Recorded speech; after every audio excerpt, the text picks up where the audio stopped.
Você já se perguntou por que tanta gente se separa? Se você é casado ou casada, você já deve ter se feito essa pergunta. E também se perguntado por que outros relacionamentos duram tanto. A gente vai falar um pouquinho sobre isso.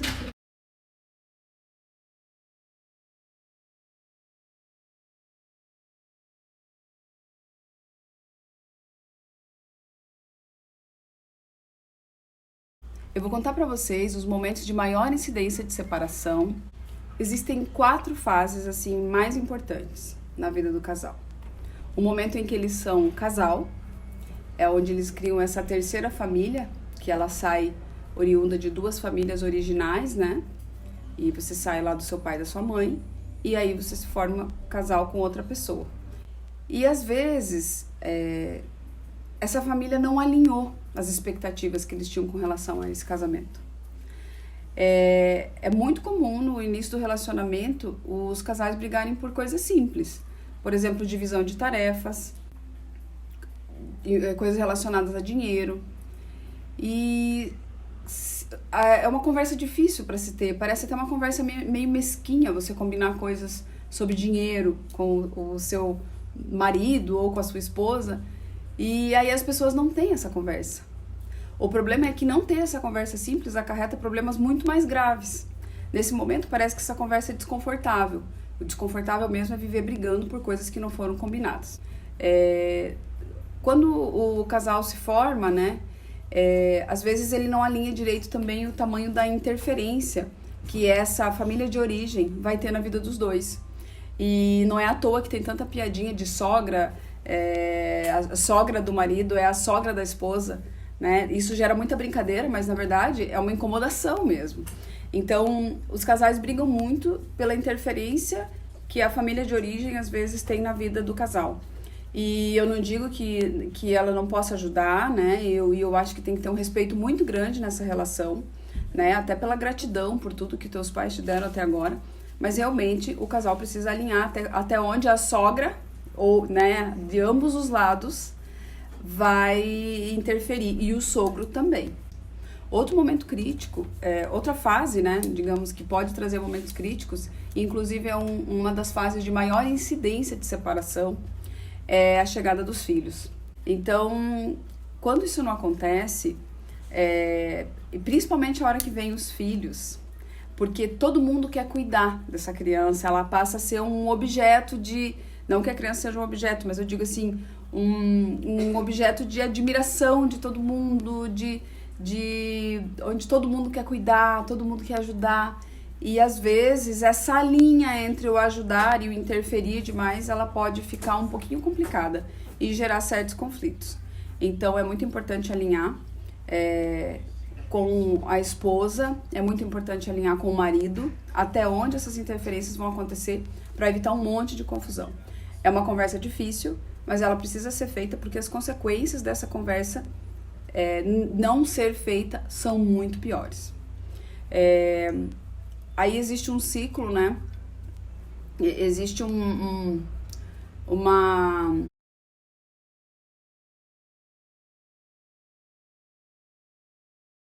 Porque depois que você aprendeu a viver como casal, você precisa dar espaço para essa criança, né? No caso dessa fase do ciclo onde chegam os filhos. E é uma fase muito difícil para os pais, né? Por mais que você está experimentando um momento de profunda felicidade, e eu falo porque não tem nada que eu desejei mais no mundo do que ser mãe. E eu rezava para que isso acontecesse. Eu rezava ajoelhada.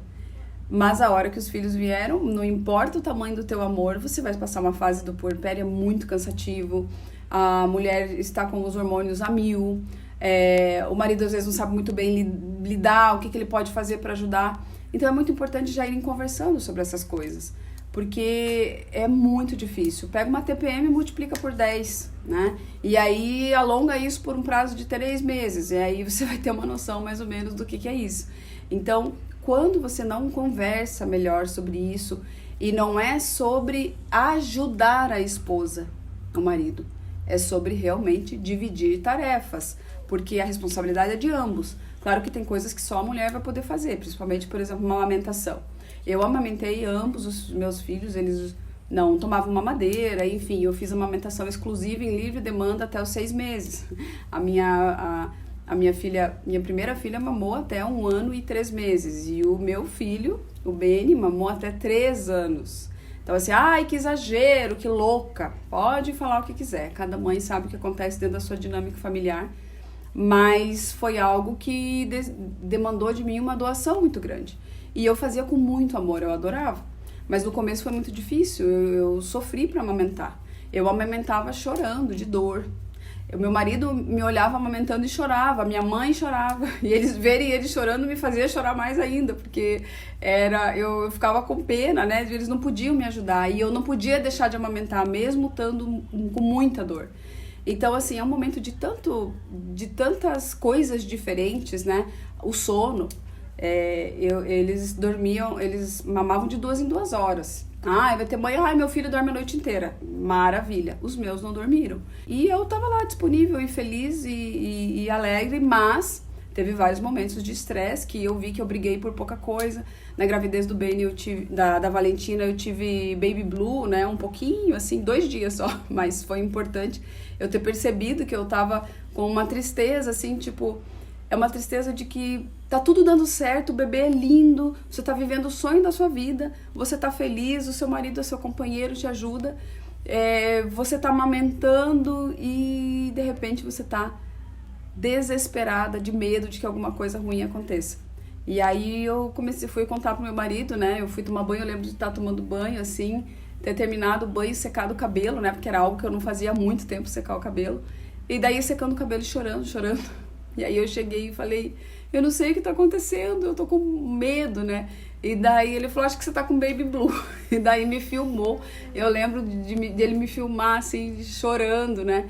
E daí eu falei, é isso então só, não vai dar nada errado, é só um hormonal, né?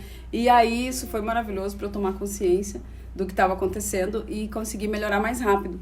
Mas assim, quantas mulheres não têm tanto apoio, ou não tem o apoio da mãe, que minha mãe estava ali do meu lado me ajudando dia e noite nos primeiros dias, sabe?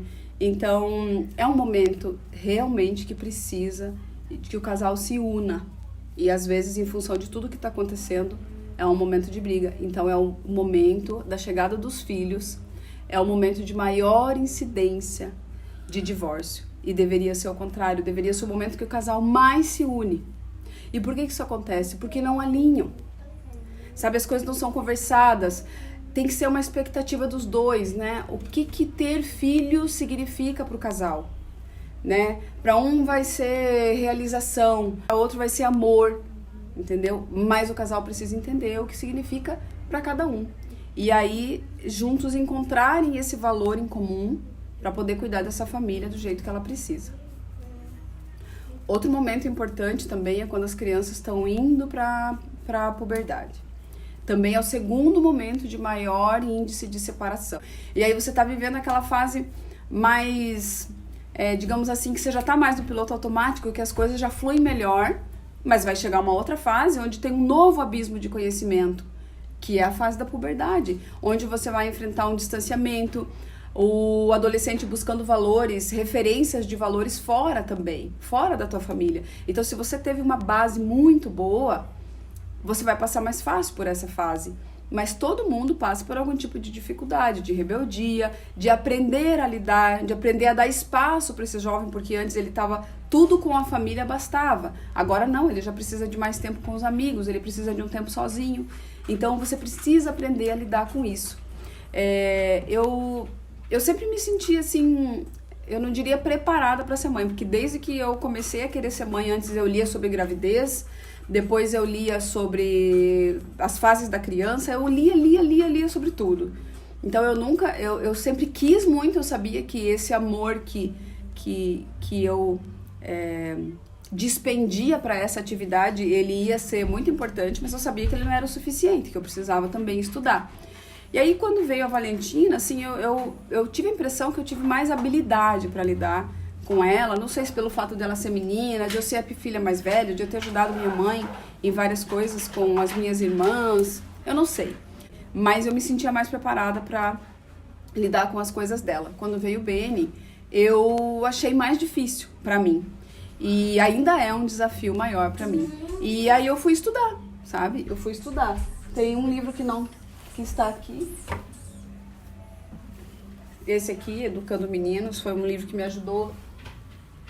Esse aqui também, Criando Meninos. Então, assim, eu sempre sou dessas que acha que você tem que se preparar. Eu já errei muito também com os meus filhos. Mas quando que eu percebi que eu estava errada? Quando eu fazia alguma coisa, quando eu perdia a paciência, gritava e depois eu ficava mal com isso. Eu já fui a favor da palmada. Ah, não, tem que dar uma palmada de vez em quando. Eu já falei isso várias vezes. Mas eu ficava tão mal depois que eu dava uma palmada na bunda de um deles, que eu pensei, tem que ter outra forma, sabe? Porque eu me sentia mal, muito mal. Depois eu chamava meu marido para conversar, eu falava que eu não estava bem, que eu não queria dessa forma, mas me faltava recurso. Claro que isso são coisas muito esporádicas, mas são coisas que já aconteceram e que eu não me orgulho e que hoje eu tento fazer diferente, né? E tenho conseguido, mas porque eu estudo. Não é porque veio assim e agora eu consigo. Não, eu tive que estudar para ter esses recursos, porque eu não tinha. Outro momento também que ele é dramático é o ninho vazio. E aí os filhos vão embora. Ou se você tem mais de um filho, talvez um filho em casa, né? Mas eles já estão maiores e às vezes você não sabe nem o que fazer com esse teu tempo livre. Então, é muito importante também essa outra fase, né? Se preparar e começar a encontrar sentido, né? Mais sentido na vida dois. Principalmente quando você já está com os filhos numa idade já né, pré-adolescência, pós-adolescência. Porque vai chegar um momento que ele vai estudar, ou que ele vai trabalhar, ou que ele vai querer ter a casa dele, e maravilhoso. Porque quanto antes ele tiver independência, né, por mais que você possa estar ali disponível para ele, mais ele vai crescer, mais ele vai estar preparado para a vida. Então, essa fase de prepará-lo para a vida, para que ele possa depois desfrutar de uma vida com responsabilidade, com independência, né, trilhando o caminho dele, isso é muito, muito gostoso, porque se você fez esse trabalho bem feito antes, ele vai conseguir. E mesmo que ele tenha momentos de rebeldia na adolescência, né, e é importante também saber respeitar o espaço dele, se a base foi boa, ele vai voltar, sabe? E ele enfim, vai passar essa fase. E ele vai viver conforme os valores que ele aprendeu em família. Sabe? É muito importante. Vocês podem falar, eu não tenho filho adolescente. Não tenho mesmo. Como que eu sei? Porque eu estudo. Porque eu fiz o coach parental. Porque eu me preparo para trabalhar com famílias em qualquer das fases. Mas eu vejo também, né? Vejo na casa dos amigos, eu vejo como que funciona quando as crianças já vão tendo mais noção das coisas, mesmo quando os pais não falam. Eles percebem. Então, por isso que a gente precisa trabalhar valores muito fortes com eles para que não tenha um desvio aí depois nessa fase que possa vir a surpreender a família. Ai, mas como meu filho, sabe? Como meu filho fez isso e os pais não imaginaram, né? Você está fazendo esse acompanhamento? Você conversa com o seu marido? Vocês já estão se questionando que habilidades vocês precisam ter para passar juntos essa fase e ajudá-los para saber dar espaço? Enfim, tem muitos livros sobre isso e eu acho muito importante estudar. Então é dessa maneira que a gente se prepara para essas fases difíceis, para evitar que os casais tenham menos conflito e assim consigam passar pelas fases juntos, né? Que é para isso que a gente não casa para separar, né? Enfim.